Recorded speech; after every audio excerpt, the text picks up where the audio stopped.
आप तमाम लोगों से एक अनुमति चाहेंगे।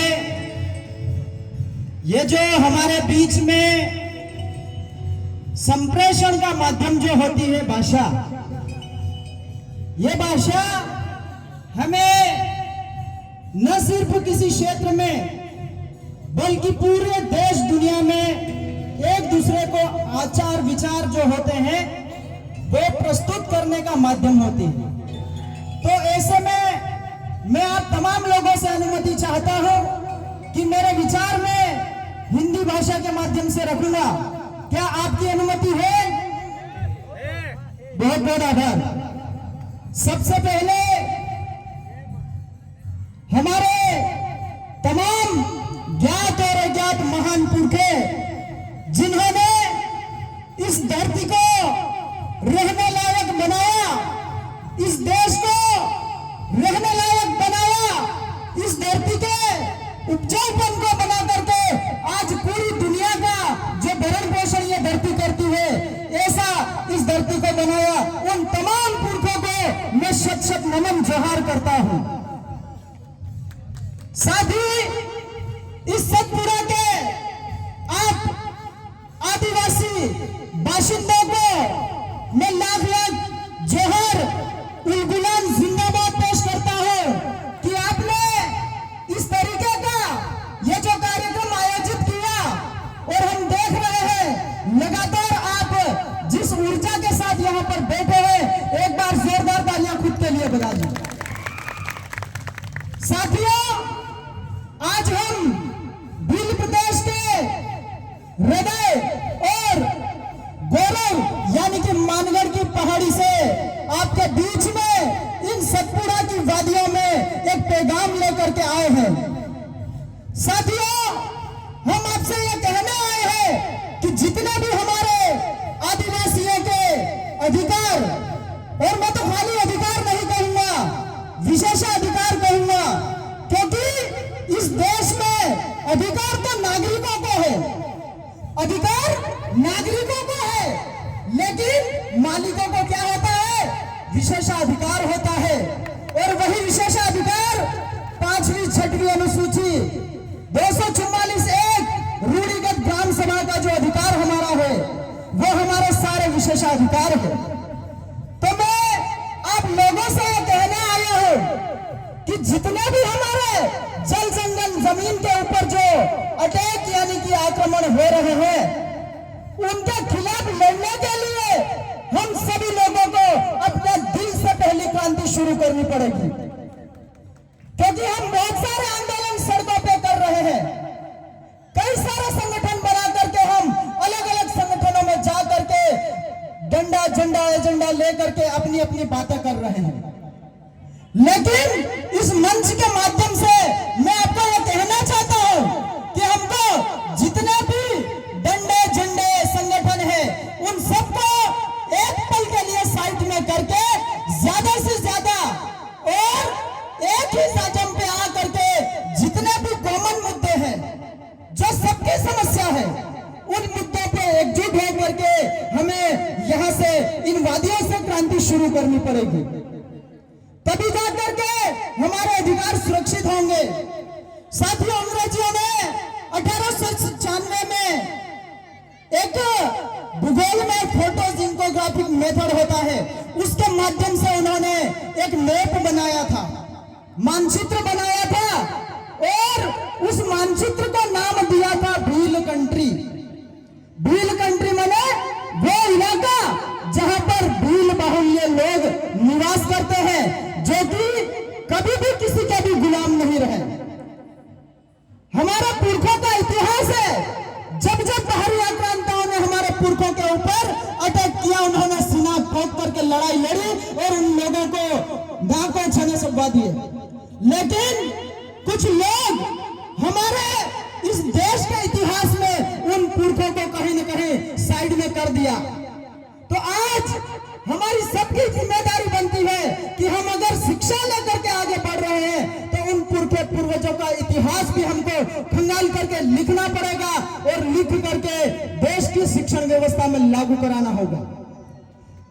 जब जब हम स्कूल कॉलेजों में जाते हैं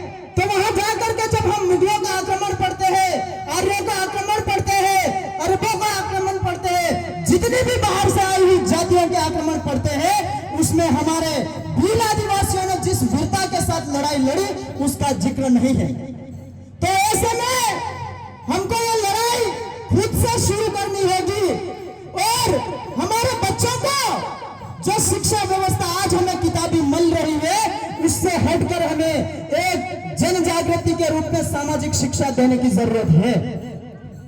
क्योंकि जो शिक्षा हमें आज शिक्षा व्यवस्था के तहत मिल रही है वो हमें सिर्फ नौकर बनाती है, मालिक बनने का अधिकार वो शिक्षा हमको नहीं दे रही है। ऐसे में हमें अपनी शिक्षा, हमारा पूर्वजों की जो शिक्षा थी, जयपाल सिंह जी मुंडा ने कहा था कि तुम लोकतंत्र की परिभाषा हमारे आदिवासियों को क्या सिखाते हो, जबकि लोकतंत्र तुमको हमारे लोगों से सीखना होगा। तो ये जो हमारे मौलिक शिक्षाएं थी, जो सामाजिक शिक्षा थी, न्याय प्रणाली थी, जो हमारे जितने भी नियम कायदे थे, उन सबको हम भूलते भूलते भूलते आज इस आधुनिक युग की ओर भागते जा रहे हैं। तो साथियों, मैं आपसे कहना चाहता हूं, ये जो यहाँ पर पास में स्टैच्यू ऑफ यूनिटी के नाम से बहुत बड़ी एक मूर्ति लगाई है, मुझे लगता है ये स्टैच्यू ऑफ यूनिटी नहीं, ये स्टैच्यू ऑफ डिस्प्लेसमेंट है। हमारे लोगों का यहाँ से उनको जमीन से बेदखल किया जा रहा है। कभी बड़े बड़े हाईवे, कभी बड़े बड़े एक्सप्रेसवे के नाम से, कभी बड़े बड़े डैमों के नाम से, कभी बड़ी बड़ी कंपनियों के नाम से हमारे लोगों की जमीनों को ये सरकारें ओले पौने दामों में खरीद रही है। हम क्या कर रहे हैं? हम मुख बधिर बन करके देख रहे हैं। क्यों देख रहे हैं? क्योंकि हमने कुछ ऐसे लीडर चुने हैं जिनको हमने सदन तक पहुंचाया है हमारे इस जल जंगल जमीन की रक्षा के लिए, लेकिन वो लोग वहां सदनों में जा करके ऊँग रहे हैं, बैठे बैठे समोसा खा करके वापस आते हैं और वहां पर सदन पे जहां टेबल ठोक करके बात रखनी चाहिए वहां नींद निकालने का काम करते हैं।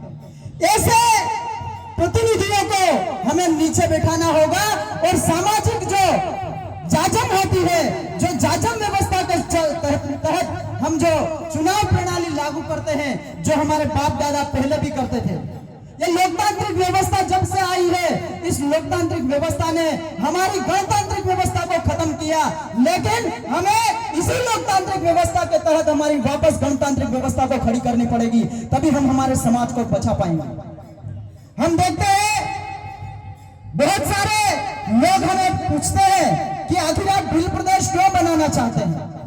हम उनको यही कहना चाहते हैं कि जब अंग्रेजों का शासन चल रहा था उससे पहले ही हमारे इस इलाकों को भील कंट्री के नाम से आइडेंटिफाई किया था और सरकारें भी जानती है कि जितने ज्यादा छोटे राज्य होते हैं या जितने ज्यादा छोटे अमले होते हैं उनकी प्रशासनिक व्यवस्था बेहतरीन चल सकती है। लेकिन जब हम भील प्रदेश की बात करते हैं तो बहुत सारे पार्टी संगठनों से जुड़े हुए लोग हमारा विरोध करते हैं। हम किसी जाति के आधार पर राज्य की मांग नहीं करते हैं।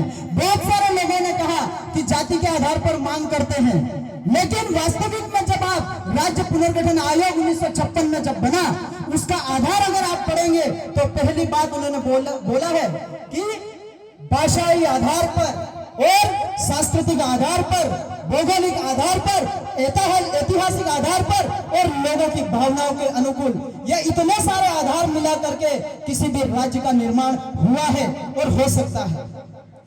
तो भील प्रदेश के मामले में भी जो लोग सिर्फ जाति को बढ़ावा देते हैं, जो जातिवाद का जहर बोलते हैं, वही लोग विरोध करते हैं। क्योंकि मैं आपको भौगोलिक रूप से दिखा सकता हूं, सतपुरा से लगाकर अरावली तक, इधर विंध्याचल तक जितना भी एरिया है ये भौगोलिक स्वरूप बनाता है। यानी कि जो राज्य पुनर्गठन आयोग का जो आधार है, भौगोलिक आधार, वो पूरी तरीके से फिट बैठता है। लेकिन हमारे लोगों को आपस में लड़ाने के लिए कुछ लोग अपनी राजनीति, अपना फायदा करने के लिए हमारे लोगों को आपस में लड़ा रहे हैं और पार्टी संगठनों में बांटते जा रहे हैं। आज 2015 में हमारे मानगढ़ की ऐतिहासिक पहाड़ी पर हमारे जितने भी बुद्धिजीवी वर्ग के लोग थे, उन्होंने मिलकर के निर्णय दिया कि आज देश में आदिवासियों के कितने ही संगठन है, कितने ही धर्मों को अपना लिया है, लेकिन वास्तव में एकजुटता की कमी है। ये चीज जानने के बाद हमारे उस मानगढ़ की पहाड़ी से एक निर्णय हुआ कि आदिवासी परिवार के नाम से हम एक खाली बैनर रखेंगे और उस बैनर की व्यवस्था होगी वो जाजम व्यवस्था होगी। उसमें कोई पदाधिकारी नहीं होगा, कोई बड़ा कोई छोटा नहीं होगा, जितने भी लोग हैं वो सब बराबर होंगे और निरंतर पूरे देश के आदिवासियों को एक परिवार के रूप में जोड़ करके हम हमारे लोगों को एकजुट करेंगे।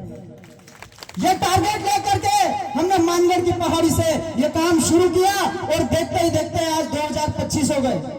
आप खुद इसका परिणाम देख रहे हैं, देश ही नहीं पूरी दुनिया में राजस्थान का नाम डंके की चोट विधानसभा और लोकसभा में उठ रहा है। तो आप लोगों से हम कहना चाहते हैं, आदिवासी परिवार के जो 4 स्तंभ है, पहला स्तंभ है बिन राजनीतिक।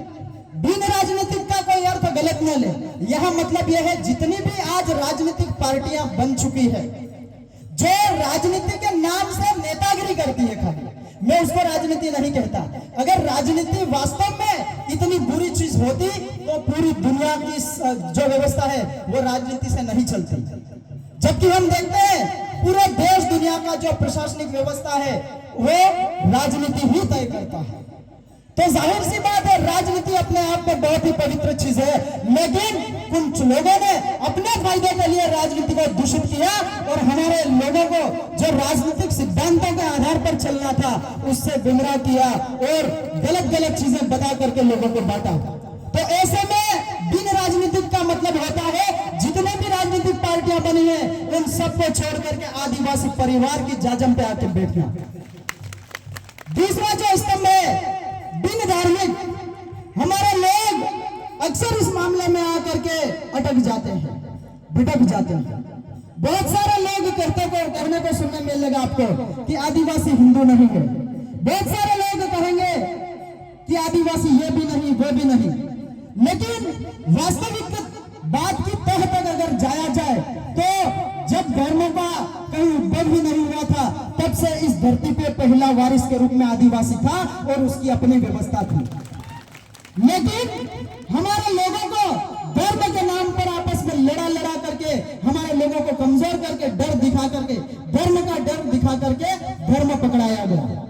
आज हालात ये है कि जो लोग धर्म को लेके आए थे वो शासन और सत्ता पे बैठ गए और हमारे लोग धर्म के लिए तालियां बजाते और आपस में लड़ते रहे। इसलिए हमको हमारी वास्तविक पूजा पद्धति जो आदिवासी प्रकृति पूजक कहलाती है, प्रकृति की जो पूजा है वही हमारा सच्चा धर्म है, आदिवासियत ही हमारी पहचान है। तो मैं आपसे यही कहना चाहता हूं कि आदिवासी का कोई भी धर्म नहीं है, वो धर्मपूर्ण समाज है और वो प्रकृति पूजा उसके खून में है। उसको आप धर्म का पाठ मत पढ़ाओ। दक्षिण अफ्रीका के एक पूर्व राष्ट्रपति हुए जोमो केन्याटो, उन्होंने कहा था कि ईसाई मिशनरी लोग जब हमारे इलाकों में आए थे तो वो हमें प्रार्थना करना सिखाया करते थे, और जब उन्होंने हमें प्रार्थना करना सिखाया और जब हमने हाथ जोड़ करके आंखें बंद करी और जब वापस आंखें खोली तब तक हमारी जमीनें लूटी जा चुकी थी।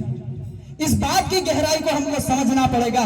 धर्म के नाम से बहुत सारे लोग अपने अपने बिजनेस सेट कर रहे हैं और जितने भी पंजीपति लोग हैं वो कभी भी आपके इस धरती जल जंगल जमीन की रक्षा नहीं करेंगे।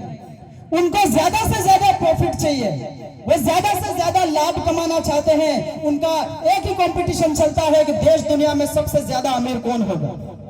उनकी यही मानसिकता इस पूरी प्रकृति का विनाश का कारण है।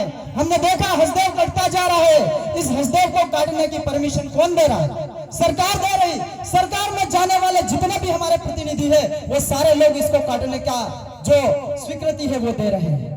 तो निश्चित रूप से हमको अपनी भूमिका क्या है इस आदिवासी समाज को एकजुट करने में, इस समाज को आगे बढ़ाने में हमारी भूमिका क्या है ये हमको तय करनी पड़ेगी।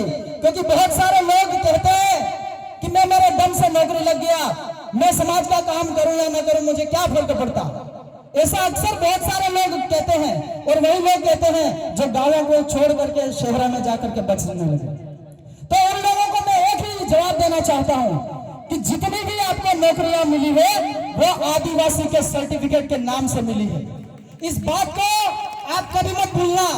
अगर वास्तव में आप में वो दम है तो आप जनरल की मेरिट फाइट करके पास होकर के सिटियों में जाके बच सकते हो, कोई आपत्ति नहीं, आपको कोई नहीं बोलेगा। तो जितने भी कर्मचारी वर्ग है उनसे मैं ये निवेदन करता हूं कि आप अभी तक अगर समाज के लिए कुछ से देना शुरू कीजिए और हर घर से एक ऐसा व्यक्ति तैयार करिए जो निरंतर सामाजिक मिशन में आगे बढ़ता रहे, जो निरंतर समाज के लिए लड़ता रहे और हमारी एकजुटता को कायम करने पे काम करता हो। क्योंकि घर परिवार को चलाने के लिए हमें बहुत सारे काम धंधे करने पड़ते हैं, लेकिन उस काम धंधों के चक्कर में हम उलझ करके सामाजिक मिशन को भूल जाते हैं। ऐसे में परिवार से एक ऐसा व्यक्ति पैदा करिए जिसको निरंतर सामाजिक शिक्षा का पाठ पढ़ाया जाए और वो निरंतर समाज के लिए समर्पित हो जाए। तभी जाकर के हम हमारे सारे अधिकारों को बचा पाएंगे, तभी जाकर के जल जमीन को हम बचा सकते हैं। नहीं तो इस तरीके से आपस में बातें करने से, भाषण दे लेने से कुछ होने वाला नहीं है। और ये विश्व आदिवासी दिवस पूरी दुनिया मना रही है, हम भी मना रहे हैं, लेकिन यहाँ से प्रण लेके जाएं कि जितने भी लोग यहाँ पर कार्यक्रम में आए हैं, निश्चित रूप से आज से आप एक एक व्यक्ति तैयार करेंगे जो निरंतर समाज के लिए काम करें। आप सभी ने मेरी बातों को बड़े ध्यान से सुना, इसके लिए बहुत बहुत आभार। अरे जय जोहर का नारा है, अरे जय जोहर का नारा है, अरे एक तीर एक कमान, अरे एक तीर एक कमान। बहुत बहुत आभार, धन्यवाद।